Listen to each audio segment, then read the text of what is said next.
warahmatullahi wabarakatuh.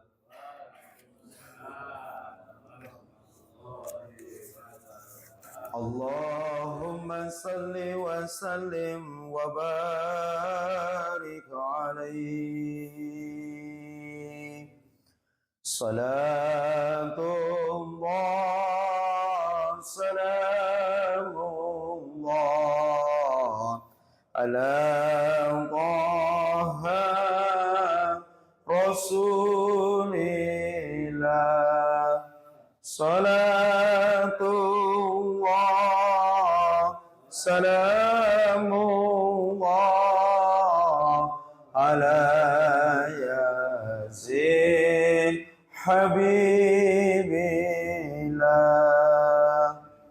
Salatullah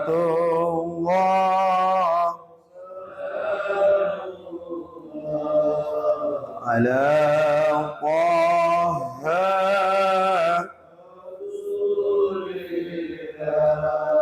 Salatullah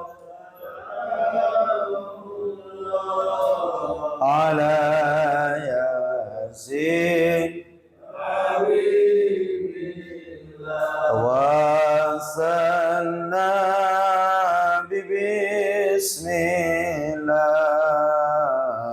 wa bil hadi rasulillah wa kulli mujahidillah bi alil ya Allah. Salatullah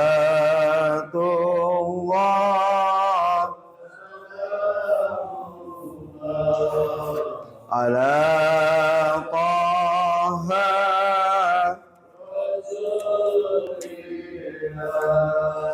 Salatullah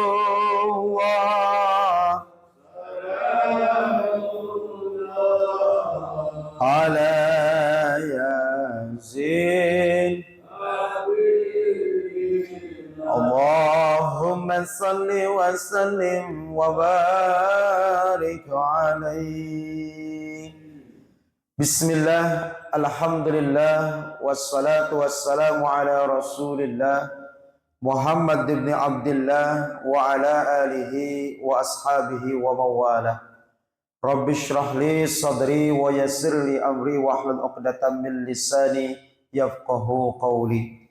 Allahumma yassir umurana wa hassil maqasidana wa hassil hajatuna fid dini wad dunya wal akhirah.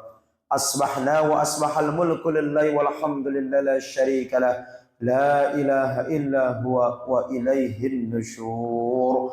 Allahumma a'inna ala dzikrika wa syukrika wa husni ibadatik. Allahumma inna nas'aluka ilman nafi'a wa amalan mutaqabbala wa rizqan katsira wa halalan thayyiba wa shifaan min kulli da'a. Amin ya Allah ya rabbal alamin.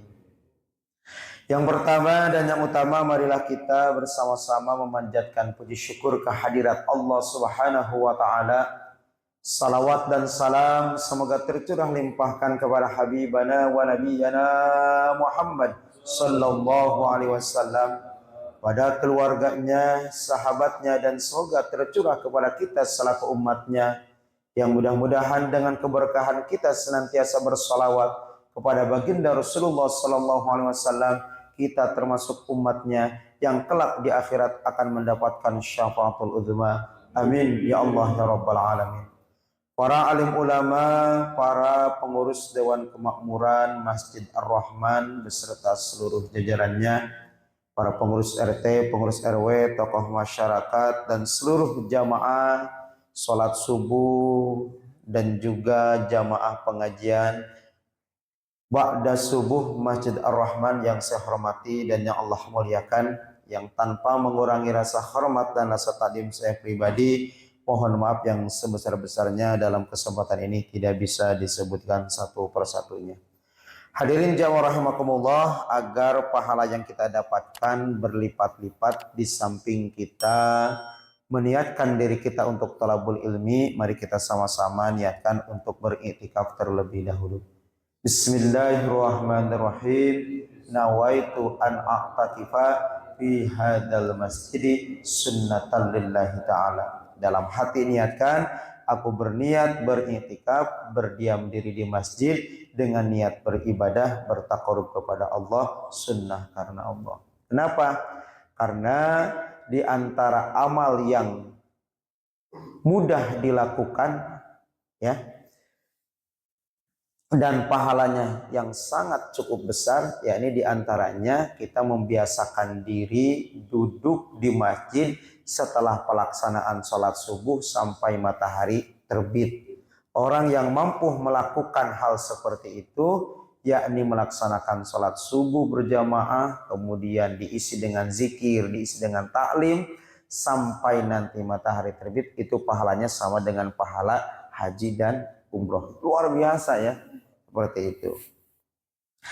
Baik jamaah rahimakumullah, pada kesempatan ini insya Allah saya akan mengupas salah satu kitab, namanya kitab Al-Barjanji. Nah, kitab Al-Barjanji inilah bentuk daripada kitabnya. Nah, kitab Al-Barjanji ini adalah kitab yang berisikan mengenai maulid atau yang berisikan mengenai sejarah baginda Rasulullah SAW yang ditulis dengan cara nadhoman. Kan biasa kalau kita satu ilmu kemudian dinadhomkan, dilakukan, disyairkan, biasanya lebih cepat hafalnya. Seperti itu. Nah, mengapa hal ini? Dalam kesempatan ini saya mencoba mengkaji isi ataupun pesan dari kitab Al-Barjanji ini, karena sebentar lagi kita akan memasuki bulan Rabiul Awal, yang mudah-mudahan dengan kita mengkaji daripada pesan ataupun isi kitab Al-Barjanji ini dan dilanjutkan kita memasuki bulan Rabiul Awal, semoga kita termotivasi kembali untuk mengkaji sejarah perjalanan baginda Rasulullah SAW. Sehingga dengan kita mengkaji kembali sejarah sirah nabawiyah, kita akan mengenal sosok Nabi kita akan mengenal mengenai betapa hebat dan agungnya akhlak Nabi kita, sehingga harapannya akan memotivasi kita semuanya untuk senantiasa lebih mengenal beliau, mengamalkan ajaran beliau, dan yang terlebih-lebih yakni mengamalkan dan juga menghidupkan sunnah daripada sunnah yang dicontohkan oleh baginda Rasulullah Sallallahu Alaihi Wasallam. Kan ada peribahasa Pak Agus ya, tak kenal maka tak sayang. Jadi bagaimana kita akan menjadi seorang muslim yang hebat? Bagaimana mungkin kita akan menjadi umat Rasulullah yang luar biasa kalau kita tidak mengetahui secara detail, secara mendalam siapa itu baginda Rasulullah Sallallahu Alaihi Wasallam. Qala al-musannif rahimahullah wa nafa'ana bi ulumihim amin ya Allah ya rabbal alamin. Nah, jamaah rahimakumullah, di antara kitab ini saya sedikit bacakan teks aslinya seperti ini. Al-jannatu wa na'imuha sa'dun liman yusalli wa yusallimu wa yubarik alaihi sallallahu alaihi. Nah, nanti setiap baitnya dijawab seperti itu. Kita bacakan satu bait ya. Bismillahirrahmanirrahim. Abtadi'ul imla'a bismidzatil aliyah mustadirran faidal barakati ala ma ana lahu wa awla wa usanni bihamdin mawariduhu sa'igatun haniyah mumtati'an minasy-syukril jamili maqaya ila akhirih. Nah, biasanya nanti setiap bait itu diselang lagi dengan kalimat antirillahumma qabrahul karim bi'arfin syariyim min salatin wa taslim Allahumma salli wa sallim wa barik alaihi. Suka ada di sini Pak Agus? Apa Al-Barjadi atau Diba atau apa? Kan ada macam-macam. Ada Simtuduror, ada Al-Barjadi, ada Diba. Al-Barjadi juga? Berarti sama, alhamdulillah ya. Kalau sama nanti biar kita lebih paham apa pesan daripada isi Al-Barjadi. Nah, jamaah rahimakumullah, kitab Al-Barjadi ini nama kitab aslinya yakni Iqdul Jauhar fi Maulidin Nabiyil Azhar. Itu nama aslinya. Hanya kenapa kitab ini lebih populer dengan kitab Al-Barjadi? Karena itu diidofahkan kepada penulis daripada kitab Al-Barjadi ini. Siapa nama lengkapnya itu? Nama lengkap penulis kitab Al-Barjadi ini yakni As-Sayyid Ja'far bin Hasan bin Abdul Karim bin Muhammad bin Abdul Rasul bin Al-Barjadi Al-Husaini Asy-Syafi'i. Jadi nama Al-Barjadi ini yakni diambil dari generasi keempatnya. Nah, seperti itu ya. Nah, kenapa di sini pun ada ujungnya Al-Husaini Asy-Syarif Asy-Syafi'i? Karena beliau ini termasuk salah seorang ulama besar penganut madhab Asy-Syafi'i. Seperti itu. Nah, beliau ini lahir di awal bulan Zulhijjah sekitar tahun 1128 Hijriah. Di mana yakni beliau ada yang berpendapat lahirnya di Irak, ada juga yang berpendapat lahirnya itu di Madinah.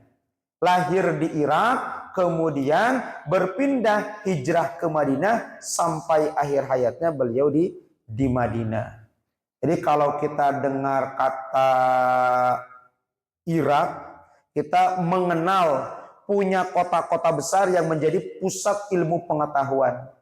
Jadi setelah dulu Islam itu berkembang dari pertama kali yakni di Makkah, kemudian Rasulullah hijrah ke Madinah dan Madinah ini menjadi pusat peradaban Islam, ya. Makkah dan Madinah ini, kemudian keilmuan itu mulai berpindah. Kemana? Di antaranya yakni ke kota-kota seperti ke Damaskus, ke Irak, ke Kufah, ke Basrah. Sehingga Baghdad itu, khususnya Baghdad yakni ibu kota Irak, mendapatkan julukan kota 1001 malam. Kenapa? Karena Baghdad, Irak, Kufah, Basrah, Damaskus itu adalah bagian dari kota yang banyak melahirkan ulama-ulama besar dan banyak sekali karya-karya keilmuan Islam lahir di kota-kota tersebut. Nah, jamaah rahimakumullah, salah satu guru beliau namanya Syekh Ismail dan juga Syekh Yusuf As-Sa'di. Bahkan saking hebat-hebatnya Syekh Ja'far Al-Barjadi ini, di usia ke-31 beliau sudah menjadi mufti. Apa itu mufti? Menjadi ahli fatwa di kota Madinah. Oh, ya. Jadi kalau ada permasalahan keumatan, kemudian ingin bertanya mengenai hukum tersebut, maka salah satu yang menjadi rujukannya itu adalah Syekh Ja'far Al-Barjadi. Dan beliau ini yakni wafat di usia yang relatif masih muda. Pada usia berapa? Pada usia 47 tahun. Tapi walaupun beliau ini secara usia hanya sampai pada usia 47 tahun, tetapi ulama-ulama pada saat itu, bahkan ulama sekarang pun mengakui kehebatan dan kedalaman keilmuan beliau.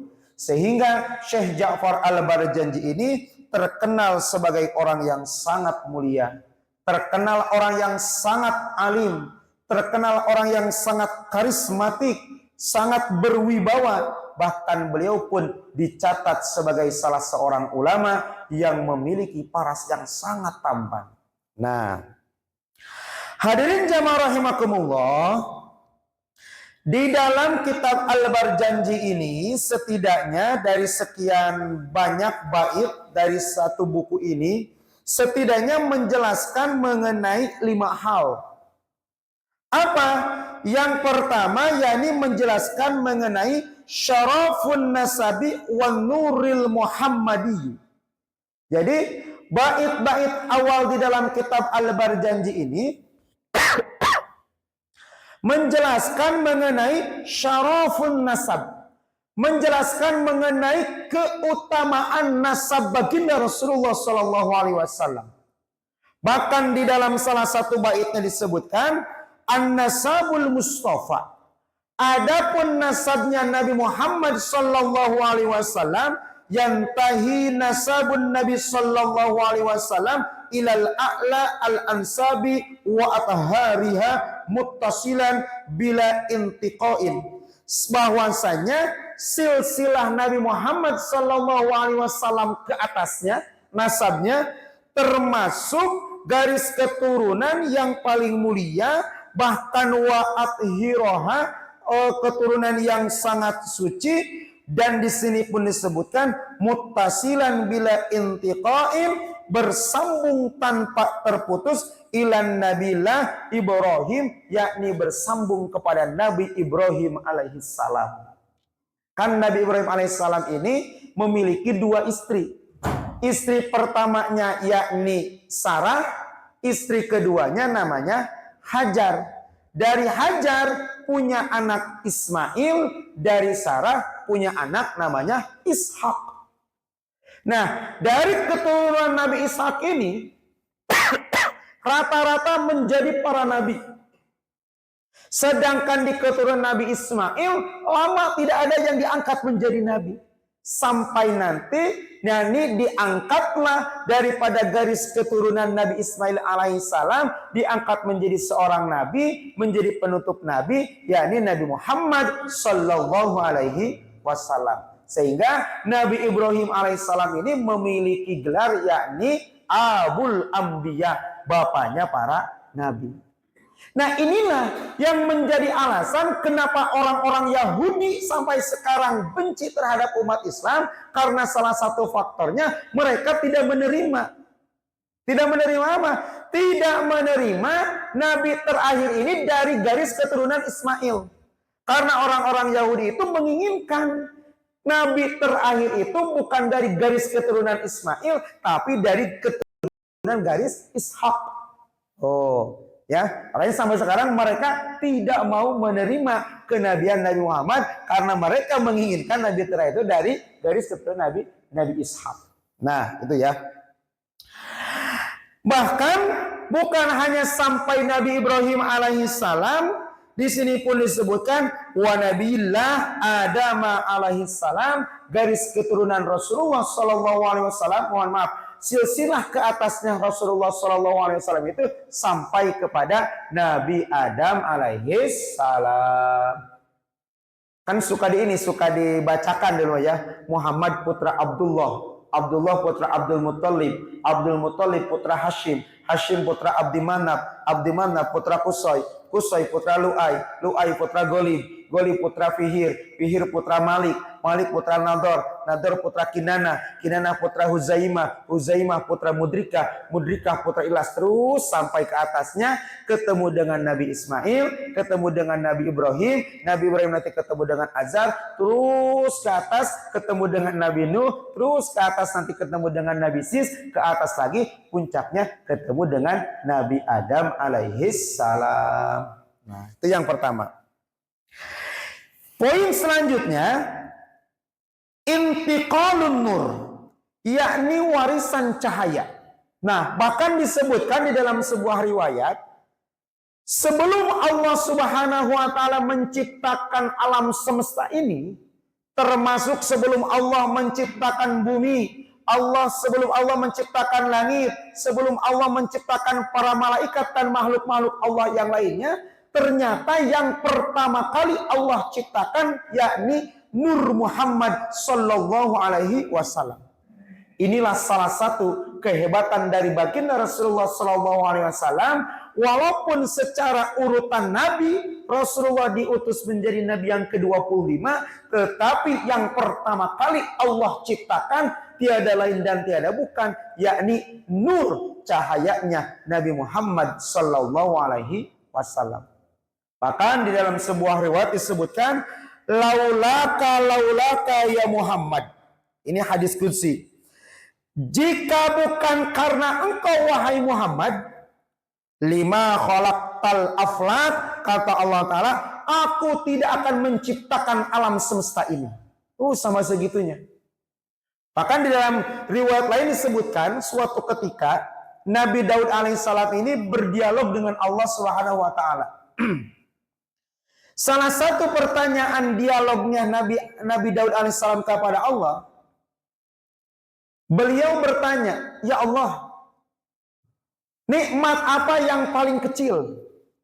Maka Allah mewahyukan kepada Nabi Daud alaihissalam, nikmat yang paling kecil itu adalah setiap hembusan napas. Coba bayangkan, setiap hembusan napas yang kita lakukan setiap saat, setiap waktu tanpa berhenti, ternyata ini bagian daripada nikmat yang kecil. Padahal kalau kita tafakuri, kalau misalkan Allah mencabut nikmat nafas ini, ya udah selesai kehidupan kita. Berarti kita meninggal.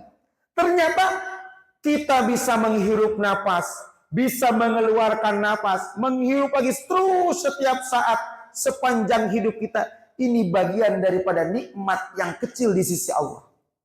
Lalu Nabi Daud bertanya lagi, ya Allah, kalau seandainya nafas ini yang menjadi salah satu sebab manusia mendapatkan kehidupan karena dengan bernapas ini, tetapi di sisimu adalah nikmat yang kecil, lalu nikmat yang terbesar itu seperti apa? Maka Allah Subhanahu wa Ta'ala kembali mewahyukan kepada Nabi Daud alaihissalam bahwasanya di antara nikmat yang sangat besar yang diberikan Allah kepada umat manusia, yakni dengan diutusnya baginda Rasulullah sallallahu alaihi wasallam. Jadi adanya diri kita semua, ini hakikatnya keberkahan daripada nurnya Nabi Muhammad sallallahu alaihi wasallam. Bahkan di dalam salah satu kitab dijelaskan bahwasanya ternyata Allah mendesain kehidupan ini, bahkan rangka manusia pun itu selaras dengan Nabi Muhammad sallallahu alaihi wasallam. Coba jamaah sekalian, bayangkan di kertas ini, boleh dibalik ya. Boleh dibalik, bayangkan di kertas ini menulis kalimat Muhammad. Pertama huruf mim. Nah, huruf mim. Setelah menulis huruf mim, kemudian ekornya ke bawah kan menulis huruf H. Nah, ke bawah. Kemudian di bawahnya lagi huruf mim lagi. Barulah huruf dal. Muhammad. Mim, ha, mim, dal. Mim, ha, mim, kemudian dal. Ada ulama yang bahkan meneliti dari kalimat Muhammad ini, seandainya kalimat Muhammad ini kalau kita putar 90 derajat, kan tadi begini kan kita nulis Muhammad. Nah, nanti kalau ada, nah ini nih, mumpung ada spidolnya kita jelaskan ya. Ini dulu dijelaskan dalam salah satu kitab seperti ini. Nah, Muhammad ini kan begini ya. Nah, jadi kalau kita putar 90 derajat seperti ini. Nah, seperti itu kan. Nah, coba lihat, ada rahasia apa itu dari kalimat Muhammad kalau kita balik? Betul, seperti manusia. Tuh, Muhammad kita balik 90 derajat seperti rangka tubuh manusia. Makanya pantas nanti di akhirat kalau ada orang yang durhaka ketika di dunianya, kemudian orang tersebut nanti akan mendapatkan siksa, itu rupanya dirubah dulu oleh Allah Subhanahu wa Ta'ala. Kenapa? Karena Allah tidak menginginkan seorang hambanya yang masih terbesit di dalam dirinya kalimat Muhammad itu disiksa. Makanya nanti orang-orang yang ketika di dunia durhaka, kemudian nanti di yaumul ba'ats, rupanya itu dirubah oleh Allah. Ada yang seperti rupa monyet, ada yang seperti rupa babi, ada yang seperti rupa anjing dan lain sebagainya. Kenapa? Itu untuk menyamarkan bahwasanya ketika orang tersebut saat di dunianya durhaka kepada Allah, banyak dosa-dosanya yang belum ditaubati, maka sebelum disiksa dirubah dulu namanya. Tuh sampai segitunya ya. Nah, mengenai Nur Muhammad ini, intaqala nurun nabawi an-nurul muhammadiyah, cahaya kenabian atau yang kita kenal dengan Nur Muhammad, min jilin ila jilin ghaira aslabin tahiratin wa arhamin zakiyatin, yakni berpindah dari generasi yang satu ke generasi yang lainnya melalui yakni pernikahan yang sah dan terhormat. Jadi mulai dari Nabi Adam kemudian dipindahkan ke Hawa. Dari Hawa nanti pindah ke salah satu anaknya yakni Nabi Sis. Dipindahkan lagi kepada keturunannya diantaranya Nabi Idris. Nanti keturunannya lagi dipindahkan lagi terus tadi sampai ke Nabi Nuh. Terus sampai singkatnya di sini disebutkan hatta wasalla ila walidayhi, yakni hingga sampai kepada kedua orang tua beliau, yakni As-Sayyidi Abdullah wa Sayyidati Aminah, sampai ke Sayyid Abdullah dan nanti dilanjutkan diturunkan ke istrinya yakni Siti apa? Siti Aminah. Nah, ini pun ada hal yang menarik. Jadi dulu ketika Abdullah ini sedang mendapatkan amanah menyimpan nurnya Muhammad, maka sosok Abdullah pada saat itu menjadi orang yang sangat tampan dan orang paling tampan di kota Makkah.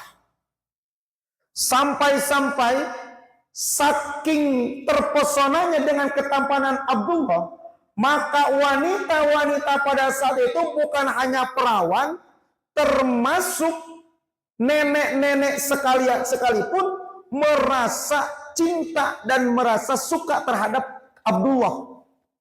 Sampai-sampai wanita-wanita pada saat itu berlomba-lomba ingin diperistri oleh Abdullah. Nah, karena terlalu banyak orang yang menyukai Abdullah, Abdullah pun bingung. Ini siapa yang pantas menjadi istri saya?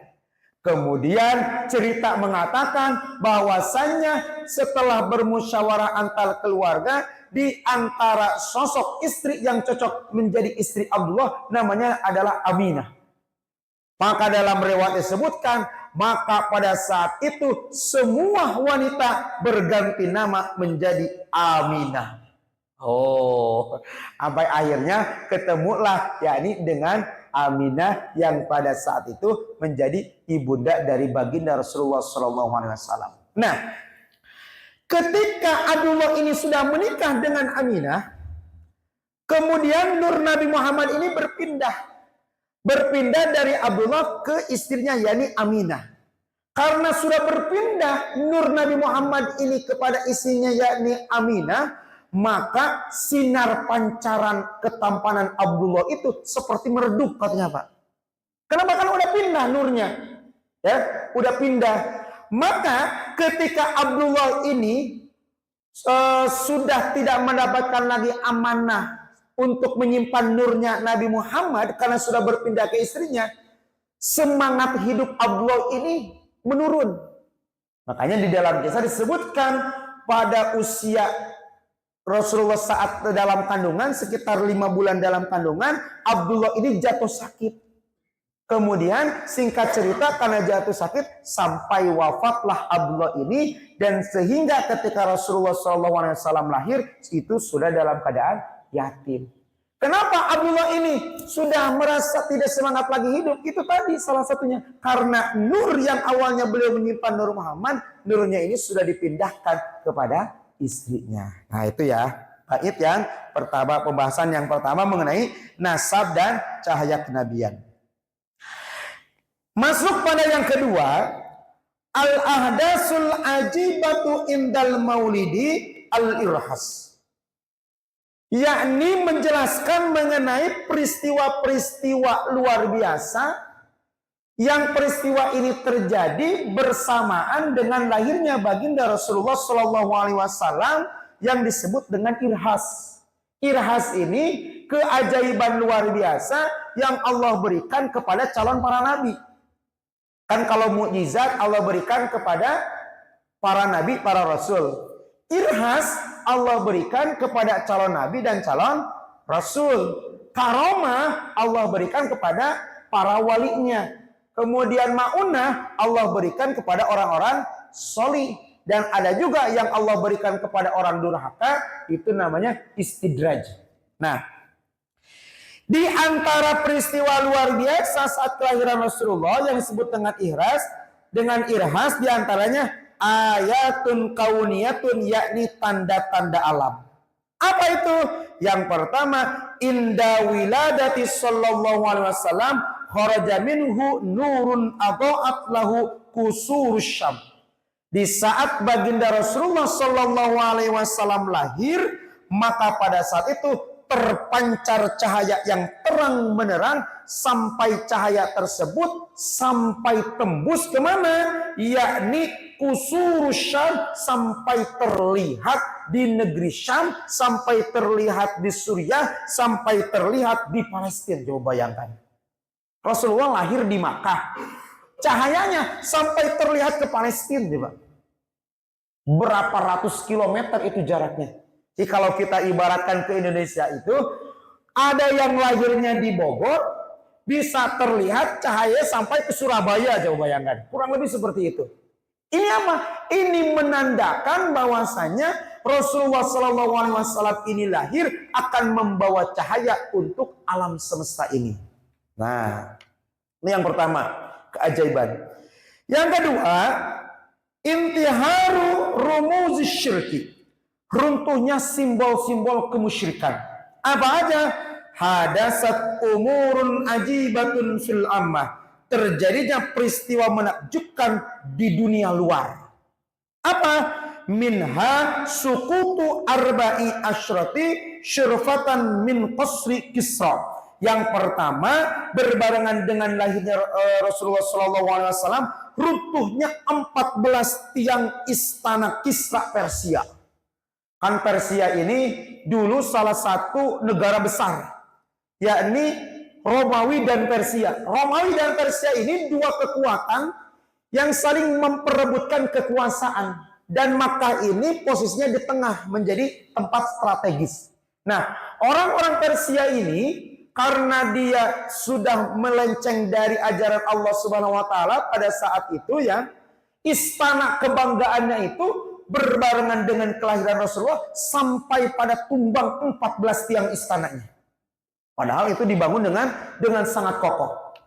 Apalagi wa khumudun naril farisi allati lam tatma'u mundu alfi amin. Yang kedua, yakni padamnya api abadi sembahan orang Majusi. Yang padahal api abadi itu tidak pernah padam selama 1000 tahun.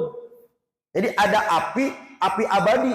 Yang api ini menjadi tempat menyembahnya orang-orang Majusi. 1000 tahun tidak padam. Istimewanya dengan berbarengan dengan kelahiran Rasulullah, mati api tersebut.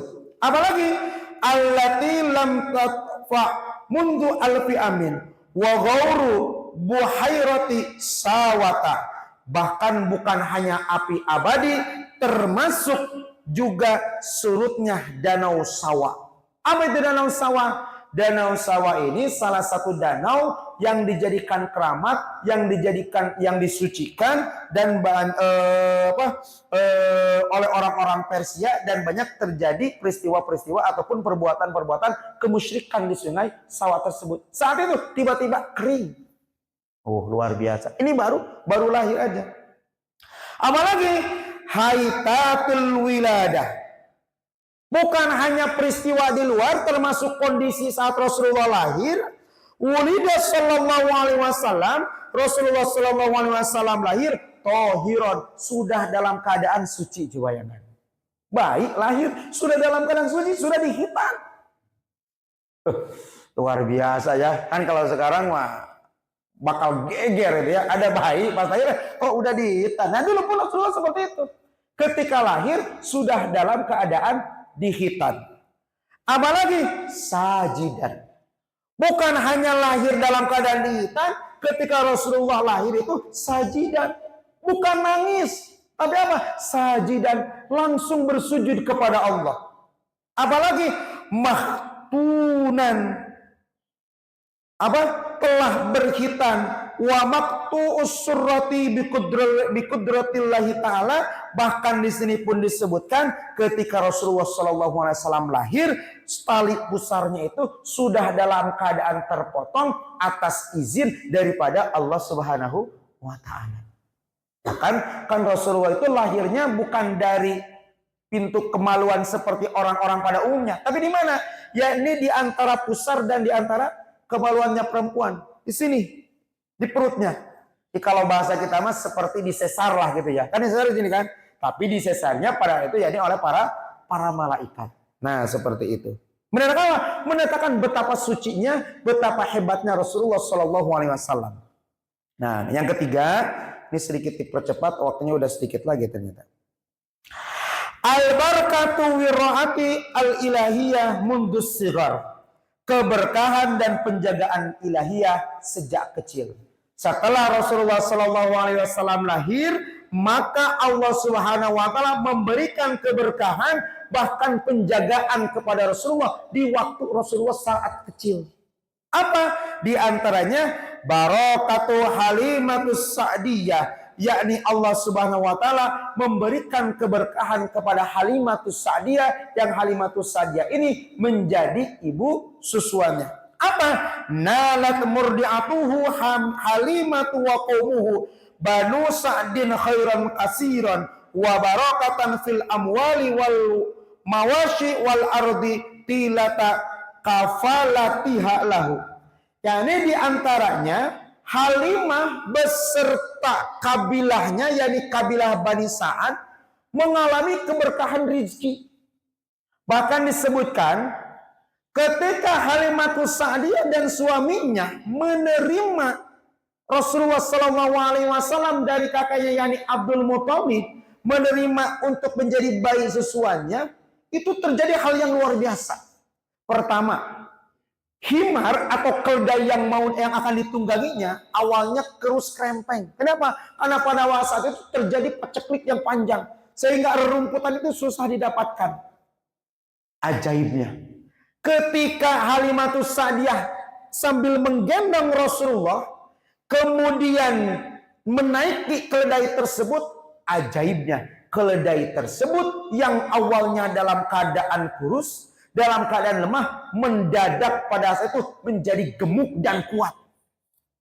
Bahkan setiap tempat yang awalnya tempat itu adalah tempat yang tandus, yang tempat itu dilalui oleh Rasulullah SAW yang pada saat itu masih bayi, maka mendadak tempat itu menjadi subur dan tumbuh yakni rerumputan.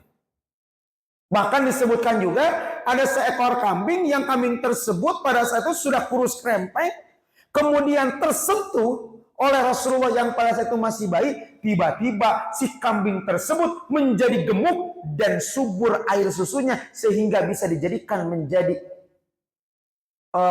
wasilah untuk minum Halimah dan suaminya pada saat itu. Itu diantara keajaiban-keajaiban yang luar biasa. Ya, jadi kelimpahan rizki, ternak-ternak yang awalnya kurus menjadi gemuk, tanah yang awalnya tandus menjadi subur, itu berkah daripada kedatangan dan kehadiran baginda Rasulullah Sallallahu Alaihi Wasallam. Yang selanjutnya, hadis satu syakis sadri, syakul malaku Jibrilu sadruka syarifi fi sigarihi liyukhrija hadda syaitan minhu wa ghasala qalbuhu bima'i zamzam wa mala'a hikmatan wa imanan. Ketika Rasulullah SAW masih dalam keadaan masih kanak-kanak, kemudian Rasulullah ini didatangi oleh malaikat Yang malaikat itu syakkus sadri, membersihkan hati Rasulullah. Jadi ketika Rasulullah SAW sedang bermain, di dalam kisahnya kedatangan malaikat. Kemudian malaikat itu membelah dada Rasulullah. Nah, ketika dada Rasulullah SAW ini dibelah, kemudian dibersihkan oleh malaikat itu dengan air Zam-Zam. Tempat apa? Yakni tempat hinggapnya setan di saat mengganggu manusia. Ternyata kalau kita lihat sejarah ini, di dalam diri kita ini ada satu bagian tubuh kita yang menjadi tempat diamnya setan mengganggu umat manusia.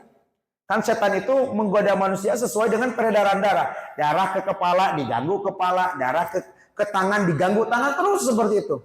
Bahkan bukannya dalam tubuh kita, menggoda di depan kita, di kanan kita, di kiri kita, di belakang kita. Terus setan itu menggoda manusia. Dan Rasulullah karena ini adalah manusia yang spesial, dibersihkan tempat diamnya syaitan oleh malaikat dengan air Zam-Zam. Setelah dibersihkan kemudian apa? Wa mala'ahu hikmatan wa imanan, dimasukkanlah yakni hikmah dan nilai-nilai keimanan. Oh, ya. Apalagi fadlilul ghamamati, kanatil ghamamatu tudilluhu sallallahu alaihi wasallam minal harri fi asfari kama syahadaha rahibu bahira yakni isna'a safarihi ila syami ma'a ammihi Abi Thalib. Selain mendatangkan keberkahan, kemudian hati Rasulullah dibersihkan, juga ada hal yang istimewa yang senantiasa terjadi pada Rasulullah. Apa itu? Yakni ada awan yang menaunginya. Di Rasulullah itu kemanapun beliau, maka senantiasa dinaungi oleh awan, yang awan ini memberikan keteduhan. Hal ini di dalam kisah disebutkan, yakni sempat disaksikan langsung oleh salah seorang pendeta, namanya yakni pendeta Bahira. Bahkan pendeta Bahira ini karena beliau menjadi orang yang sangat pandai dan sangat paham terhadap Injil, beliau sampai berpesan kepada Abu Thalib yang pada waktu sedang mengadakan perjalanan ke Syam, yakni kurang lebih bahasanya begini, wahai Abu Thalib, hati-hati jaga anak ini. Kenapa? Karena anak ini suatu saat nanti akan menjadi orang besar dan akan diangkat menjadi nabi sebagaimana yang disebutkan di dalam kitab Injil yang saya pelajari ini. Seandainya saya masih hidup pada saat itu, maka saya akan menjadi orang yang mengimani kenabian beliau. Itu kata pendeta Buhira. Tapi singkat cerita katanya pendeta Buhira ini keburu meninggal, tidak sampai menyaksikan secara langsung Rasulullah diangkat menjadi nabi. Dalam kisahnya seperti itu. Nah, kita lanjutkan. Kemudian yang keempat, azamul akhlaqi wal qabil al-amin. Keagungan akhlak beliau, bahkan beliau ini mendapatkan gelar al-amin. Al-akhlaqul kalimah. Adapun karakteristik atau karakter kesempurnaan Rasulullah, urifa sallallahu alaihi wasallam mundu syababati bi annahu ahsanal khalqi khalqan. Rasulullah sallallahu alaihi wasallam ini adalah pribadi yang sangat luar biasa dari segi akhlaknya. Di antara akhlak beliau ini wa aksaruhu hilman. Apa itu hilman? Yakni orang yang sangat santun. Oh, ya. Apalagi wa karaman, orang yang sangat mulia. Bahkan Rasulullah itu saking derbawanya Rasulullah, seandainya Rasulullah ini punya dua pakaian, dan di antara pakaian yang dicintai oleh Rasulullah itu diminta oleh sahabatnya pada saat itu, maka Rasulullah SAW menawarkan, mau pakaian yang mana? Mau pakaian yang lama, mau pakaian yang baru, sama segitunya. Oh. Apalagi wahayaan, Rasulullah pun memiliki sifat rasa malu. Wasyaja'atan, Rasulullah pun memiliki sifat pemberani. Bahkan kata Ali bin Abi Thalib yang terkenal dengan orang yang sangat pemberani sekalipun, beliau mengakui ketika perang berkecamuk, kata Ali bin Abi Thalib, tidak ada orang yang paling dekat dan berani menghadapi musuh kecuali Nabi Muhammad sallallahu alaihi wasallam. Oh. Apalagi wasidqan, dan juga beliau ini adalah pemuda yang sangat jujur. Bahkan kejujuran beliau itu laqabul al-amin, beliau mendapatkan gelar al-amin, orang yang terpercaya jauh sebelum Rasulullah ini diangkat menjadi nabi. Jadi sebelum Rasulullah diangkat menjadi nabi pun, Rasulullah sudah diakui oleh orang-orang Makkah pada saat itu. Muhammad adalah orang yang benar, Muhammad adalah orang yang jujur, Muhammad tidak pernah mabuk-mabukan, Muhammad tidak pernah main perempuan, sehingga pada saat itu dengan kejujuran Nabi Muhammad terkenallah dan mendapatkan gelar, diberikan gelar oleh orang-orang Makkah, yakni Al-Amin, orang yang sangat terpercaya. Padahal pada waktu itu Rasulullah belum diangkat menjadi nabi.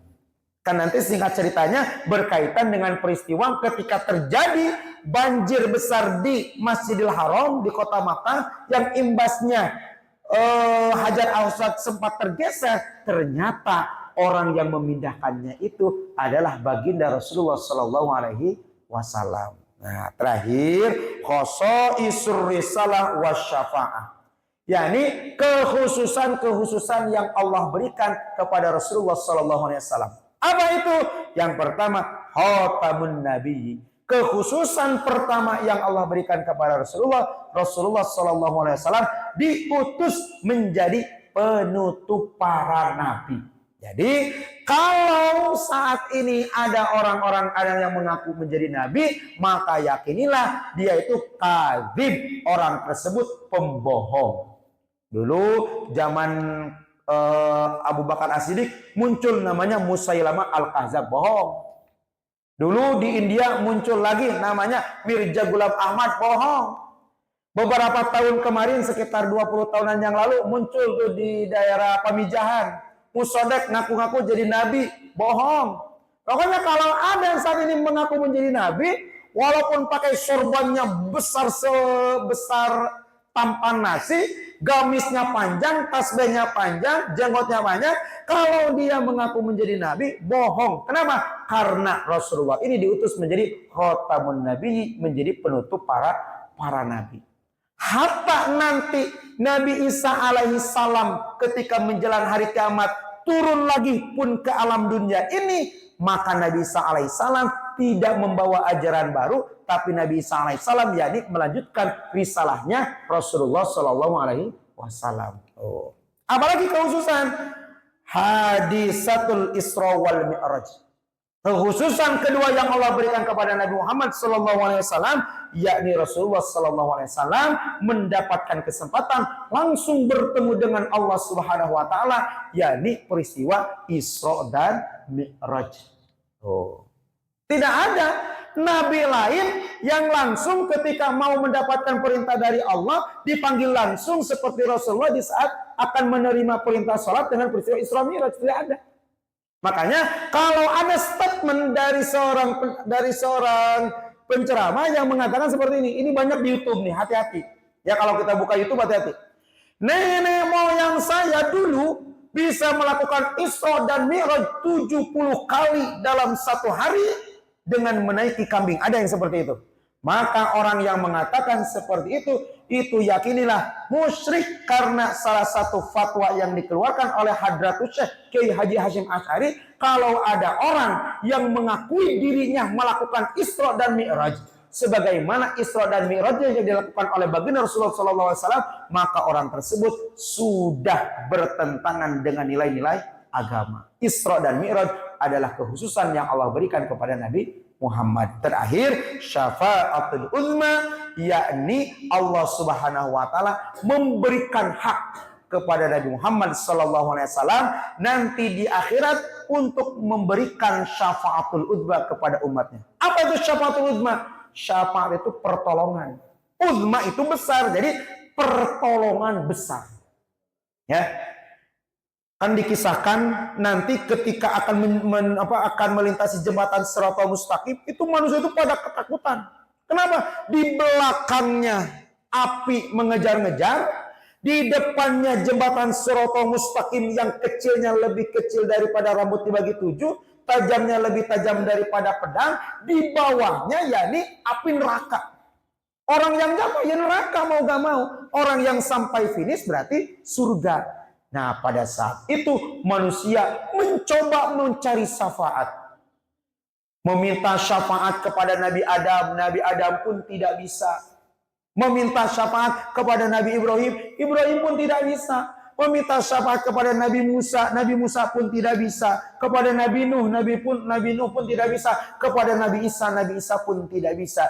Yang mendapatkan hak untuk memberikan syafaat tiada lain dan tiada bukan, yakni hanya baginda Rasulullah Sallallahu Alaihi Wasallam. Disinilah kenapa kita mesti banyak-banyak bersolawat, karena harapannya dengan kita memperbanyak bersolawat, kita diakui sebagai umat Nabi Muhammad. Kalau diakui sebagai umat Nabi Muhammad, mudah-mudahan walaupun kita merasa diri kita ini banyak dosa, diri kita ini banyak salah, ya mudah-mudahan menjadi bagian dari umat Nabi Muhammad. Dan semoga Nabi Muhammad ingat kepada kita, mengakui diri kita sebagai umatnya, sehingga kita menjadi salah satu umatnya yang mendapatkan syafaat di akhirat kelak. Amin ya Allah ya Rabbal alamin. Hadirin jamaah rahimakumullah, itulah yang dapat disampaikan. Mudah-mudahan ada hikmah dan manfaatnya, sehingga kita dengan belajar mengenai sejarah Nabawi ini termotivasi untuk lebih mencintai Rasulullah dan menghidupkan daripada sunnah-sunnah Rasulullah Sallallahu Alaihi Wasallam. Amin ya rabbal alamin. Sebelum kegiatan pengajian ini diakhiri, mari kita sama-sama bacakan surah Al-Fatihah untuk guru kita. Tadi dapat informasi dari Pak Agus, yakni Ustadz Hadani sedang sakit. Kita doakan mudah-mudahan Allah berikan kesembuhan sehingga kembali dalam keadaan sehat walafiat, dan siapapun yang sedang diuji sakit semoga Allah berikan kesembuhan. Al-Fatihah. A'udzubillahi minasyaitonirrajim. Bismillahirrahmanirrahim. Alhamdulillahirabbil alamin arrahmanirrahim maliki yaumiddin. Iyyaka na'budu wa iyyaka nasta'in ihdinas siratal mustaqim siratal ladzina an'amta 'alaihim ghairil maghdubi 'alaihim waladdallin. Amin. Wallahu a'lam bissawab. Wallahul muwaffiq ila aqwamit thoriq. Assalamualaikum warahmatullahi wabarakatuh.